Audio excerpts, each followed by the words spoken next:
Lie to me. I even wrote a book, my 7th, titled Don't Lie to Me, out in September. The person who lies assumes you're too stupid to fathom the truth, so they just keep piling it on. In their nomination of Bunker Joe Biden, the DNC described an America that was dark, dreary, and depressing. Everything wrong in America is President Trump's fault. But for Donald Trump, we'd all be happy, prosperous, frolicking along the hillside, picking daisies.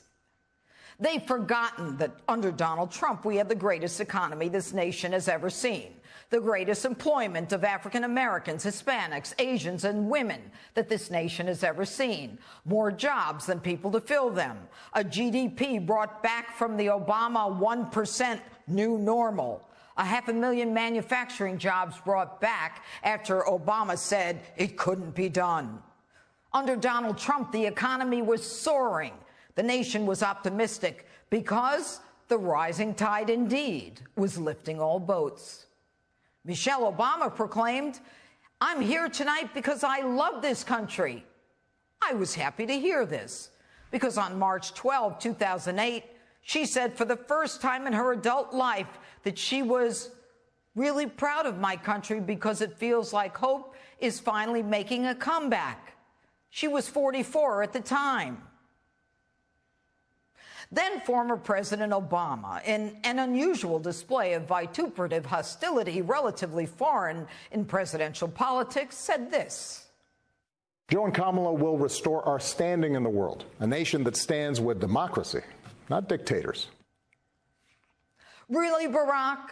Aren't you the one who stood with Iran's Ayatollah, sending him love letters to come back to the negotiation table as Iranians chanted death to America, as Christians were being beheaded, saying at a prayer breakfast that Christians should get off their high horses? You're the one who wouldn't stand with the only democracy in the Middle East, Israel, whose State Department actually gave money that was used in an unsuccessful attempt to defeat Prime Minister Netanyahu. You're the one who stood with Iran and sent them $150 million in cash and $1.8 million on pallets as they lied to you, spinning their centrifuges at their hidden Fordo nuclear facility. And by the way, it was Donald Trump who has forged a historic peace deal between Israel and the UAE to be followed by many Arab nations. Stand with dictators? You're the one who allowed China to continue to rob us blind in our trade deals and steal our intellectual property. You're the one too lazy to get rid of NAFTA, and you want to talk about dictators? You couldn't even figure out who was friend or foe. ISIS, a JV team?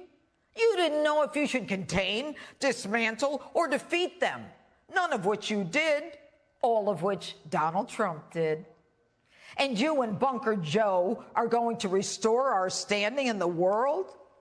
Now, how is that going to happen? Does Joe start apologizing to everyone for